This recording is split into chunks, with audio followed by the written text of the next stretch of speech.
Les tôles galvanisées sont interdites au Bénin. Jeudi 14 octobre 2021, bienvenue dans cette édition. Les titres.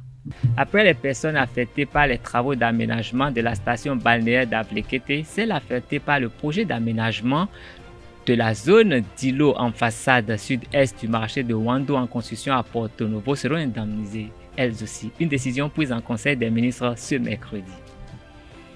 Les astuces de la tricherie et la lutte contre ce fléau dans cette édition. En page sport, les écureuils footballeuses U20 sont rentrées au bercail après leur élimination. Le coach Ouzerou fait le bilan de cette campagne.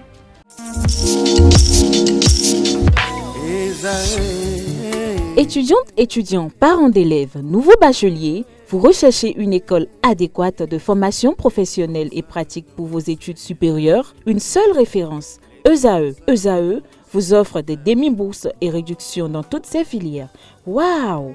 Payez 300 000 au lieu de 550 000 en licence 1, 2 et 3 en journalisme, réalisation, sciences de gestion, administration des affaires, sciences économiques et sciences juridiques. En master 1 et 2, 670 000 en journalisme et 550 000 en sciences de gestion et administration des affaires au lieu de 1 070 000. Écoutez, pour les 100 premières inscriptions en administration générale et administration des finances, payez 450 000 au lieu de 550 000 pour la licence 1, 2 et 3. En master 1 et 2, payez 870 000 au lieu de 1 070 000. Alors, rendez-vous vite à ESAE pour la rentrée académique 2021-2022. Les deuxième et troisième années démarrent le 20 septembre 2021 et la première année le 11 octobre 2021. Informations et renseignements, ESAE Cotonou, 3e rue à droite en quittant le carrefour Jador pour la BIBE Jéricho. Téléphone 96 80 55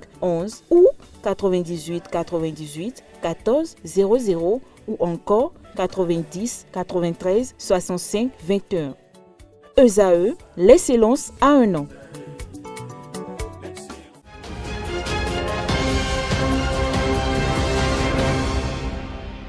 Mesdames et messieurs, bonsoir. Tenu sous la présidence du président Patrice Talon, le Conseil des ministres de ce 13 octobre 2021 a pris des mesures pour indemniser les personnes affectées par le projet d'aménagement de la zone d'îlot en façade sud-est du marché Wando en construction à Porto Novo. Il interdit également les tôles galvanisées. Suivez ce extrait du compte rendu présenté par le porte-parole du gouvernement, Wilfried Léandre Humpeti. L'interdiction de la production, de l'importation, de la commercialisation et de l'utilisation des tôles ondulées galvanisées, laquées ou non, en République du Bénin. Le présent décret vient confirmer celui du 22 mai 2019 et étendre le champ de son objet. L'interdiction qu'il a établie concernait particulièrement les tôles galvanisées non laquées. Mais il a été observé, depuis lors, une fraude organisée sur les tôles laquées dont la qualité est altérée, exposant ainsi les populations au même risque sanitaire que les tôles non laquées, d'où la nécessité de prendre d'autres dispositions pour y mettre fin. Ainsi, pour compter de l'entrée en vigueur de cette nouvelle décision, les producteurs et les distributeurs exerçant sur le territoire national disposent d'un délai d'1 an pour la commercialisation de leur stock.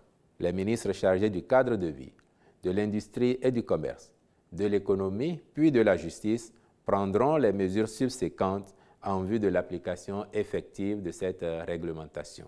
Comme autre mesure normative, le Conseil a adopté les décrets portant approbation des statuts de la Galerie nationale et nomination de son conseil artistique.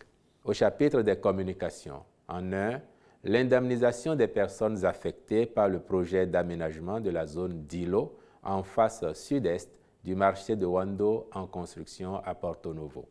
La présence d'une passerelle sur l'entrée principale de l'ancien marché qui favorise la traversée sécurisée de la route nationale inter-État numéro 1 par les piétons, a conduit, dans un souci d'optimisation, à déplacer la dite entrée sur la façade sud-est. Ceci a nécessité une superficie complémentaire d'environ 5 261 m² destinée à la réalisation en urgence des infrastructures confortatives pour ce marché, en vue de permettre aux personnes affectées de rentrer dans leurs droits Conformément à la législation en vigueur, le Conseil a approuvé les montants d'indemnisation du fait de l'expropriation pour cause d'utilité publique. Le ministre de l'Économie et des Finances mettra à disposition les ressources nécessaires. La libération effective du domaine concerné, ainsi que la poursuite et l'achèvement des travaux feront l'objet d'un suivi régulier par les ministres assurant la conduite du chantier. En deux, la mission d'étude et de contrôle des travaux d'aménagement de la plage entre l'aéroport de Kadjehoun et la localité d'Adunko. Ces études intègrent deux grandes sections des travaux à réaliser et couvrent un linéaire d'environ 13 km. Plusieurs interventions sont prévues au nombre desquelles l'aménagement d'une piste cyclable, d'une promenade piétonne et des points kilométriques incluant des kiosques et des toilettes publiques. Des aménagements routiers, ancienne route de la plage, parking et espaces confortatifs. La constitution d'une réserve foncière destinée à accueillir notamment un parcellaire commercial pour des investissements privés aux fins d'activités de loisirs et de détente. La sauvegarde de la végétation existante et le renforcement de la cocoterie. Le Conseil a autorisé la passation des marchés avec les entreprises qualifiées pour en assurer la maîtrise d'œuvre complète. Au chapitre des rencontres et manifestations internationales, le Conseil a autorisé la célébration au Bénin, le 16 octobre 2021, de la 41e Journée mondiale de l'alimentation et de la 25e édition du Téléfood, puis la participation du Bénin à la réunion extraordinaire des ministres de la sécurité des pays de l'initiative d'Accra, qui aura lieu dans cette même ville au Ghana du 13 au 15 octobre 2021, et à la 5e édition de la Semaine africaine de la microfinance qui se tiendra du 18 au 22 octobre 2021 à Kigali, au Rwanda. Restons avec le porte-parole du gouvernement. Il rappelle ici les nominations qui ont été prononcées en Conseil des ministres cette semaine. Au chapitre des mesures individuelles, les nominations ci-après ont été prononcées. À la présidence de la République, directeur des systèmes d'information, M. Paterne Soumaho. Au ministère de l'Enseignement supérieur et de la Recherche scientifique. Ici, il faut faire observer que, considérant les rapports des travaux de présélection, de sélection et d'entretien avec les différents candidats préqualifiés aux hautes fonctions universitaires de direction, à la suite de l'appel à candidature lancé par les universités publiques, après exploitation des rapports d'enquête de moralité et prenant en compte les observations du Conseil national de l'éducation, sont nommés dans les universités publiques et établissements d'enseignement supérieur les personnes dont les noms suivent. À l'université d'Abomey-Calavi, recteur, M. Félicien Avlessi. Vice-recteur chargé des affaires académiques, M. Patrick D.Y. Huessou. Vice-recteur chargé de la recherche, M. Aliou Saïdou. Vice-recteur chargé de la coopération, Mme Karine M.N. Kelomé. Institut de mathématiques et de sciences physiques. Directeur, M. Carlos Oguyandjou. Institut de géographie, de l'aménagement du territoire et de l'environnement. Directeur adjoint, M. Imoru Ismaïla Toko. École nationale d'économie appliquée et de management. Directeur, M. Albert N. Holonkou. Centre interfacultaire de formation et de recherche en environnement pour le développement durable. Directeur, M. Ibourahima Yabi. Directeur adjoint, M. Roch C. Johnson. Haute École de l'hôtellerie et du tourisme. Directeur, M. Espedi W. Vissin. Institut national médico-sanitaire. Directeur adjoint, Mme Christiane Chabu, épouse Aguemont. Institut de formation et de recherche en informatique. Directeur, M. Eugène C. Ezin. École normale supérieure. Directeur, M. Bernard Fagnon. Institut national de l'eau. Directeur, M. Mama Daouda. Directeur adjoint, M. Luc Olivier Sintondji. Haute École régionale de commerce international. Directeur, Mme Karima Sila Doukouré. École polytechnique d'Abomey-Calavi, directeur, M. Guy Alain Alitonou. Institut régional de santé publique, directeur, M. Luc S. Djogbenou. Directeur adjoint, M. Charles J. Sosa. Faculté des sciences économiques et de gestion, doyen, M. Denis Aklassator Winsou. Faculté des sciences agronomiques, doyen, M. Bonaventure Ahowendo. Faculté des lettres, langue, arts et communication, doyen, M. Vincent Atabavipo. Vice-doyen, M. Moufutaou Agéran. Faculté des sciences humaines et sociales, doyen, Mme Monique Wassa Kouaro. Vice-doyen, M. Charles Lambert Babadjide. À l'Université de Parakou, recteur, M. Bertrand Sogbosi Boko. Vice-recteur chargé des affaires académiques, M. Salako Alessandre Alodé. Vice-recteur chargé de la recherche universitaire, M. Mohamed Nasser Bako. Vice-recteur chargé de la coopération, Mme Obbo Yvette Onibon Doubogan. Faculté d'agronomie, doyen, M. Valérien A. Zinsou. Faculté des lettres, arts et sciences humaines, doyen, Mme Clarisse Tama Imoru. Vice-doyen, M. Norbert Agoino. Faculté de droit et sciences politiques, doyen, M. Mokhtar Adamou. Institut universitaire de technologie, directeur, M. Henri Chokponhwe. Institut de formation en soins infirmiers et obstétricaux, directeur, M. Francis Toyon Tcheyonsi. Directeurs adjoints, Messieurs Adrien Hodonou, Kabibou Salifou. Faculté des sciences économiques et de gestion, doyen, M. Léandre Baguidi. Faculté de médecine, doyen, M. Holden Fatiba. À l'Université des nouvelles technologies et des sciences, recteur, M. Joachim Djimon Gbenou. Vice-recteur chargé de la recherche universitaire, M. Komlan Aristide Hungan. École nationale supérieure des biosciences et biotechnologies appliquées, directeur, Mme Yeinou Laura Estelle Loco. École nationale supérieure des travaux publics, directeur, M. Adeshina Eric Alamou. Directeur adjoint, M. Ousseini Aruna. Institut national supérieur de technologie industrielle, directeur, Mme Toyon Clotilde Guidi. À l'Université nationale d'agriculture, recteur, M. Bruno Djossa. Vice-recteur chargé des affaires académiques, M. Florent Okri. Vice-recteur chargé de la recherche universitaire, M. Pascal Olonlade. Vice-recteur chargé de la coopération, Mme Carole Avosevou. Une brève politique dans cette édition. Elena, la Nouvelle Alliance, c'est la dénomination du parti politique Théophile Yaro et Clément Kouchadé, deux transfuses du parti politique Post-Cori.Bénin émergent FCBE, projette de mettre sur les fonds baptismaux très prochainement. Le parti politique La Nouvelle Alliance ne sera ni de l'opposition radicale ni de la mouvance, mais entend proposer un modèle de gouvernance qui met au cœur de l'action du pouvoir la protection des droits des minorités. L'idéologie politique que va défendre cette formation politique s'éloigne bien du capitalisme pur et dur qui est actuellement en cours.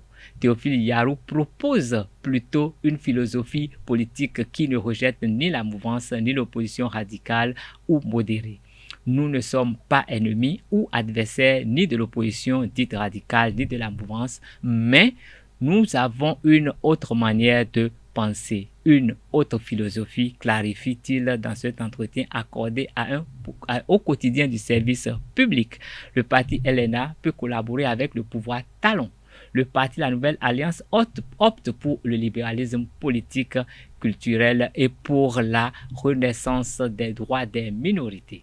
Dans un autre registre, la plateforme pour la promotion des acquis de la rupture PEPAR est allée faire don dimanche de fournitures scolaires de dispositifs de lavage de mains aux orphelins de Sainte-Famille de Calavi. Une action sociale qui vise à appuyer les efforts du président Patrice Talon dans le secteur de l'éducation. Le reportage est signé Setonde Lariosa à Diagbeno. Aider un seul enfant dans la nécessité vaut mieux que 1000 bienfaits mal distribués. C'est notre credo et c'est le credo du chef de l'État. Cette devise, les membres de la plateforme pour la promotion des acquis de la rupture, PEPA, l'ont exprimée aux orphelins de Sainte-Famille à Diadio dans la commune d'Abomey-Calavi. Une délégation de la PEPA a apporté aux enfants des fournitures scolaires ainsi qu'un dispositif sanitaire de lutte contre la COVID-19. Après être passé déjà à Parakou, après être passé à Birni, après être passé dans d'autres localités de notre pays, nous nous sommes dit que nous allons poser nos valises à Calavi pour aller également vers nos frères et sœurs qui sont dans le besoin, pour voir qu'est-ce que nous pouvons faire. On n'a pas grand-chose, on a notre cœur à partager. Et c'est pour cela que nous sommes ici aujourd'hui, dans le cadre de l'accompagnement du mandat hautement social du président de la République, pour vous apporter notre solidarité, pour vous dire bonjour, pour vous souhaiter une bonne rentrée, mais pour vous souhaiter également une année scolaire réussie. Parce qu'une année scolaire réussie, c'est également un début du développement de notre pays. Constitué entre autres de cahiers, stylos, rouleaux de kaki et gel hydroalcoolique, l'œuvre sociale de la PEPA 2021-2026 s'inscrit dans l'accomplissement de ses missions. Pour soutenir les actions du gouvernement, la PEPA a donné priorité cette fois-ci à la scolarisation et au respect des gestes barrières contre la COVID-19. La base d'une bonne éducation demeure la scolarisation. Et plus nous respectons les gestes barrières, nous allons éviter les cas de décès pour le bonheur de tous. La plateforme n'entend pas s'arrêter à ce geste. À notre arrivée, on n'avait pas prévu voir un truc aussi grand comme ceci. Mais ce que nous avons vu nous a beaucoup réjouis et nous ferons tout le nécessaire pour revenir ici encore, les mains chargées, une fois chargées plus que ce que nous avons amené. Mes sœurs, nous vous le rassurons déjà, nous allons repasser histoire ce que ces enfants qui sont sous votre responsabilité, ces enfants qui sont sous votre charge, nous ne savons pas comment vous vous organisez pour les vêtir, pour les nourrir, pour les scolariser, mais nous allons apporter notre touche, nous allons apporter notre pierre à l'édifice que vous êtes en train de bâtir. Les responsables de l'orphelinat Sainte-Famille expriment leur gratitude aux donateurs. Nous sommes contents de votre passage aujourd'hui. Merci pour ce que vous nous avez fait ce matin et merci pour ce que vous nous promettez aussi. Et que le Seigneur vous bénisse aussi, qu'il vous le rende au centuple et qu'il fasse évoluer aussi, progresser votre plateforme et que prochainement on se retrouve encore par la grâce de Dieu. Merci et bon retour chez vous. La délégation de la PEPA prend congé des enfants avec la ferme conviction d'avoir contribué à leur épanouissement. L'Organisation pour la défense des droits de l'homme au Bénin, ODHP, dispose désormais d'un siège national à Cotonou, situé au quartier Sikekodi. Ce siège s'inscrit dans la droite ligne du respect des résolutions prises au dernier conseil de cette organisation. La cérémonie d'inauguration a eu lieu ce mercredi 13 octobre 2021 en présence des membres de l'ODHP venus des différentes sessions départementales. Le syndicaliste Maïni Kassamampo était l'invité d'honneur de cette cérémonie. Je vous propose de suivre un extrait de son intervention, suivi de celui du président de l'ODHP, Maître Boubacar Paparapé. Je suis heureux d'être ici et profiter de cette occasion pour transmettre le message de soutien des travailleurs au bureau de l'ODHP, à l'ODHP tout entière, pour le combat qu'elle mène pour les peuples du Bénin. Aujourd'hui, vous entendez souvent parler des objectifs du développement durable, les ODD. Dans le monde entier, on en parle partout. Pour qu'il y ait développement durable, il faut que l'homme vive en paix. Il faut que l'homme soit heureux. Il faut que ses conditions de vie soient les meilleures. Et ça commence par le respect de ses droits. C'est donc pour permettre aux populations de notre pays de vivre en paix, de vivre heureuse, que l'ODHP se bat partout, dénonce les abus. Aujourd'hui, nous sommes heureux qu'elle se retrouve dans toutes les contrées du Bénin. Je dois particulièrement féliciter son président, Maître Aboubakar Baparapé, qui est un combattant de vieille date. Depuis le temps du PRPB, il faisait partie de ceux qui se sont battus pour que nous puissions avoir la démocratie. Le 30 octobre 2021, à l'issue du 4e congrès ordinaire de l'Organisation pour la défense des droits de l'homme et des peuples ODHP,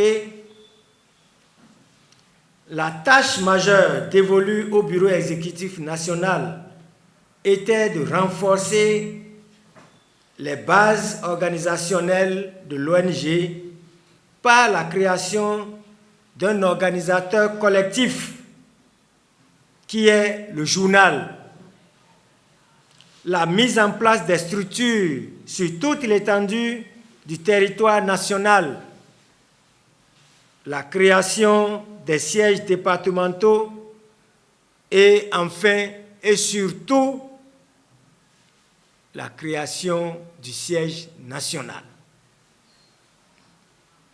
Ces 4 objectifs fondamentaux visaient à donner une assise nationale à l'organisation et une visibilité au plan institutionnel et structurel. Vous ne pouvez valablement défendre les droits des citoyens si ceux-ci ne vous connaissent pas et ne savent où vous trouver pour vous faire part de leurs préoccupations et de leurs plaintes. La tâche n'était donc pas de tout repos, tant les défis sont à la mesure de la dimension et de la notoriété nationale et internationale de l'ODHP.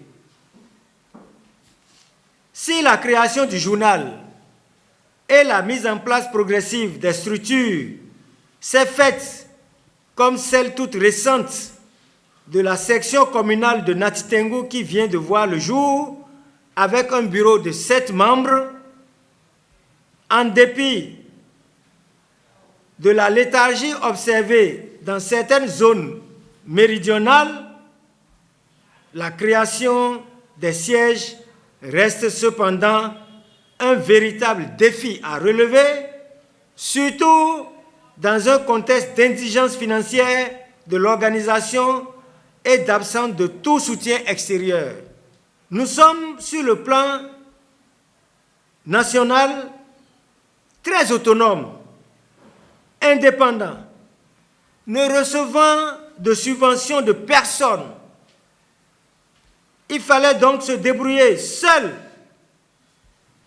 Les attentes du Bureau national, exécutif national, sont simples, celles de voir les structures de base participer à l'animation de l'ODHP en envoyant régulièrement au siège national les rapports d'activité et de payer leurs cotisations. C'est à ce prix et à ce prix seulement que l'ODHP sera forte, indépendante et imprenable. En paille société, la tricherie, la lutte contre la tricherie est le cheval de bataille du journal Le Lycéen. Il organise à cet effet un jeu concours pour sensibiliser les apprenants à s'éloigner de cette pratique. Dans cet extrait, le promoteur du jeu concours, Ricky Ahimandier, dévoile quelques facettes de cette pratique. Suivez plutôt. Pour ce premier numéro, il y a la catégorie dessin, il y a la catégorie chant et la catégorie poésie. Dans la catégorie dessin, qu'est-ce que les enfants auront à faire ou les participants auront à faire? Ils vont produire un dessin original qui aura pour message non à la tricherie ou ne triche pas. Donc le dessin sera authentique, il sera un dessin original pour sensibiliser contre la tricherie. Ils ont jusqu'au 20 décembre pour déposer leur dessin. dans leurs établissements auprès de l'administration ou bien à la direction de publication du journal Le Lycéen. Il en sera de même pour la catégorie poésie. Ils vont composer un test. Ça peut être envers ou contre la tricherie toujours. Le thème, c'est ne triche pas. Donc, toutes les propositions de dessins, de tests ou de chansons doivent aller dans ce sens-là. Parce que nous voulons vraiment lutter contre la tricherie et nous comptons sur les enfants pour le faire. Troisième catégorie, c'est la catégorie chant. Ceux qui ont une belle voix et qui veulent chanter peuvent participer en composant une chanson. Nous voulons aussi mettre l'accent sur l'originalité de leur œuvre. Il ne suffit pas de reproduire n'importe quel dessin qu'on a déjà vu quelque part. Non, on veut quand même les amener à être original aussi. Pareil pour la poésie et même chose pour la chanson. Pour la catégorie chanson, la première phase consistera à composer le test qu'ils vont déposer toujours au plus tard le 20 décembre, comme pour la catégorie poésie et dessin.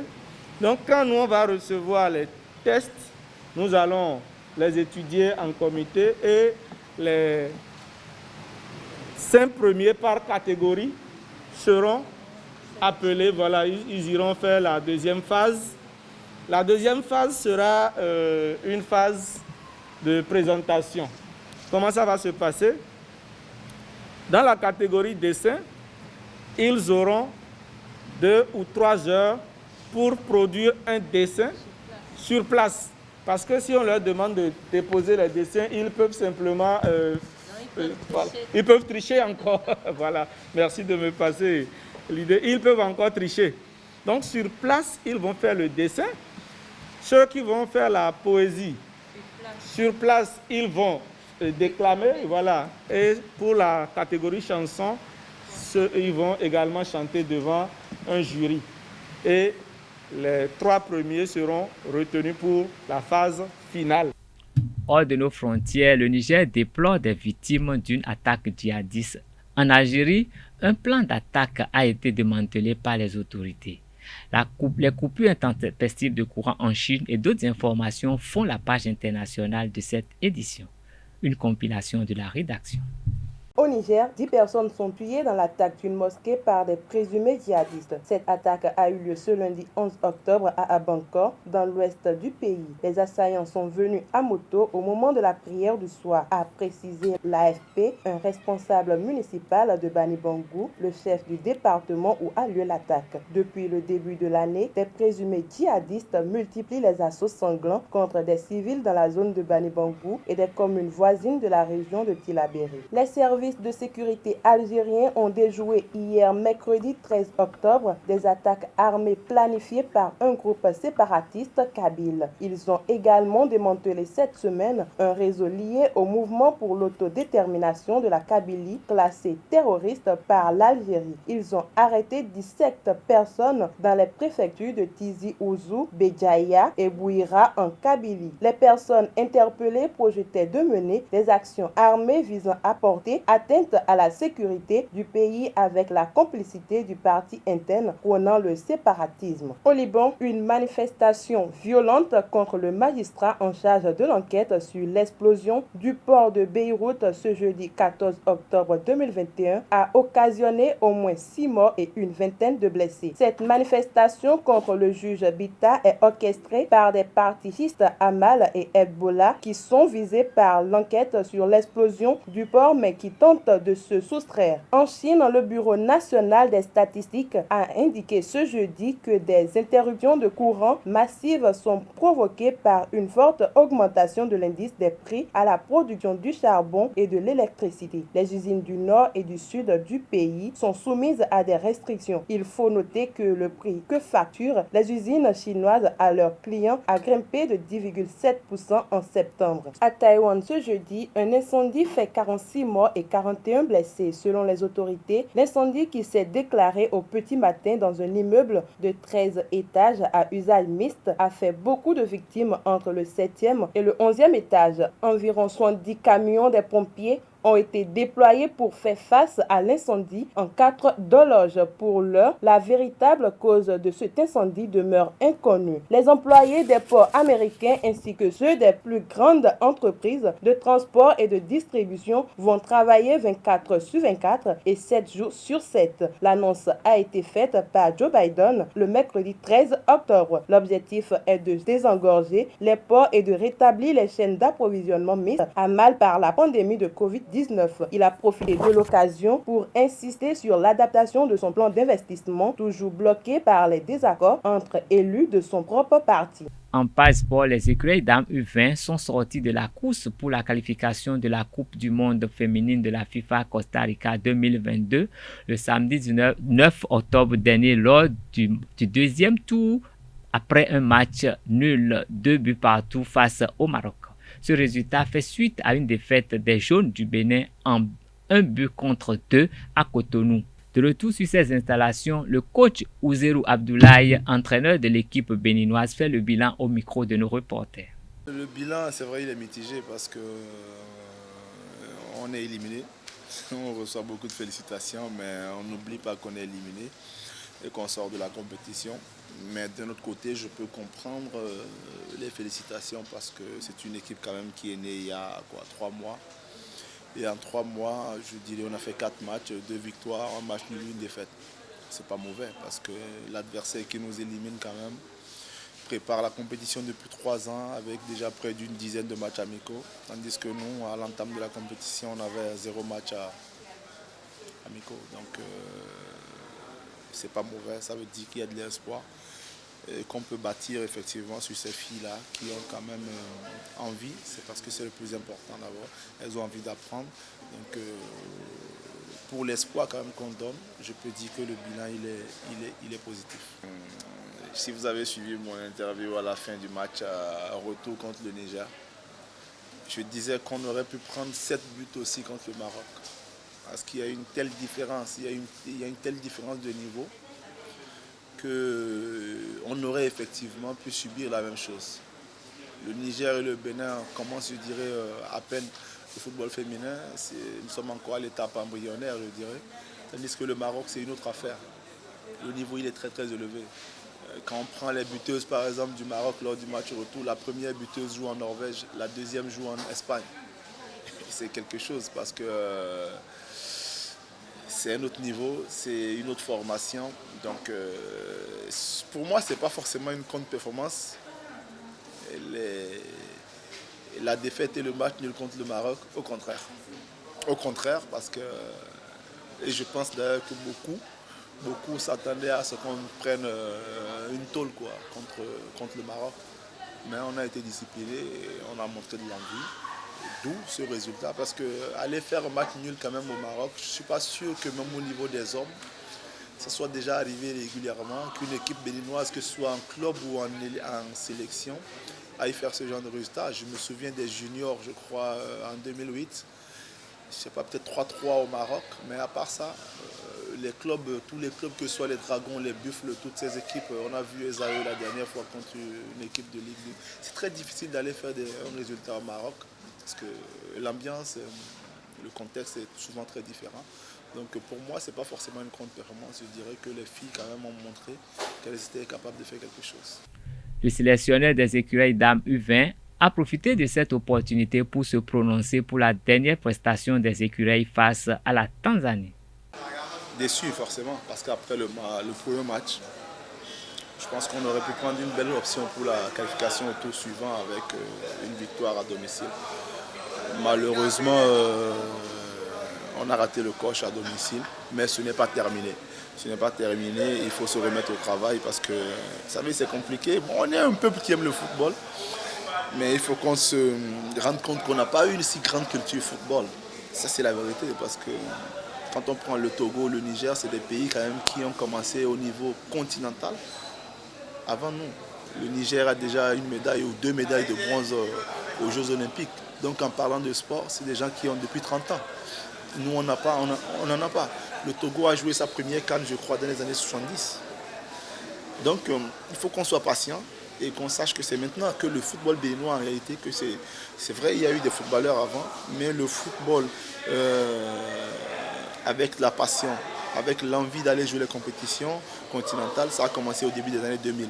Parce que souvent, j'entends, dès que l'équipe, parce que l'équipe s'est fait huer quand même, hein, moi, je n'étais pas à côté, l'équipe s'est fait huer après le match perdu à domicile. Il n'y a pas besoin, quoi. Honnêtement, il n'y a pas besoin. C'est pas nécessaire. Il faut soutenir même quand ça ne va pas. Donc en plus, on est toujours premier. Bon, ex-aequo, on peut toujours se qualifier. Donc je pense qu'il y a moyen de faire quelque chose parce qu'on va jouer Madagascar à domicile.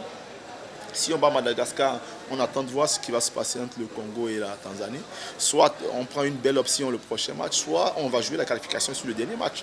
Et c'est déjà intéressant qu'on puisse aller jouer une qualification, par exemple, contre le Congo au dernier match. Ça veut dire qu'on est au niveau. Donc c'est vrai, cette défaite fait mal, mais on a aussi battu les Tanzaniens chez eux. Ce n'est pas une équipe faible. Moi, j'ai suivi le premier match chez eux. Honnêtement, on a été dominé une bonne partie du match. Ça veut dire que la Tanzanie n'est pas faible. Parce que j'ai l'impression, quand on parle de Tanzanie et qu'on dit que les joueurs de la Tanzanie jouent majoritairement chez eux, on se dit ouais, pourquoi les Béninois ne devraient pas les battre? Non, parce que vous avez des clubs comme par exemple Yanga ou encore Simba qui ont beaucoup de moyens avec des joueurs qui sont payés parfois $10 000 le mois. $10 000 le mois, excusez-moi, c'est le salaire de certains de nos footballeurs aussi qui sont en Europe. Donc ça veut dire que ces joueurs-là ont la possibilité aussi d'aller jouer en Europe. Donc s'ils restent chez eux, c'est qu'ils ont quand même de belles opportunités et qu'ils y restent. Le championnat tanzanien, vous avez des stades remplis avec 60 000 personnes. Combien de pays en Afrique noirs envoient 60 000 personnes dans un stade de football pour un championnat? Il n'y en a pas beaucoup. Donc il faut respecter l'adversaire et comprendre qu'ailleurs, il y a aussi des valeurs et que le Bénin, c'est quand même le Bénin et qu'on est en train de travailler à avoir une équipe compétitive. Donc moi personnellement, je suis à fond derrière l'équipe. Je sais que beaucoup sont à fond derrière l'équipe, même si de temps en temps, après les défaites, ils s'énervent, c'est normal, c'est la passion. Mais je pense que tout est encore possible. On peut toujours se qualifier pour le tour suivant. Et ça va être encore plus intéressant si on arrivait à se qualifier sur le dernier match au Congo. Pour des hommes de compétition, je trouve que c'est quand même passionnant parce que moi j'aime ça personnellement. Ça a beaucoup plus de saveur. Aller se qualifier, surtout à l'extérieur, sur un dernier match, il n'y a rien de plus beau. Quand vous êtes footballeur, c'est ce genre de match que vous avez envie de jouer. Et je suis sûr que vous demanderez à tous les joueurs si effectivement ils ont envie d'aller jouer un dernier match qualificatif au Congo. Ils vous diront oui. Tous les footballeurs, tous les compétiteurs ont envie de ça. Et c'est la compétition qui demande cela parce que nous sommes dans un groupe quand même assez homogène et on le voit. Donc il n'y a pas une équipe qui se détache. Quand vous regardez le groupe du Maroc, le groupe du Sénégal, largement ils sont en avance parce qu'effectivement le niveau n'est pas forcément le même. Mais chez nous, le niveau est nivelé et quand vous regardez la Tanzanie, le Congo, le Bénin, c'est à peu près le même niveau. Donc je ne vois pas pourquoi on devrait dominer les autres. On a à peu près le même niveau que ces autres pays-là, donc c'est normal qu'on y aille jusqu'au bout. Ces propos ont été recueillis par Colombe Oussou et Anaël Dou. Ce sera tout pour cette édition. Merci de nous rester fidèles. À demain pour notre rendez-vous avec les informations sur Ezare TV. Bonsoir.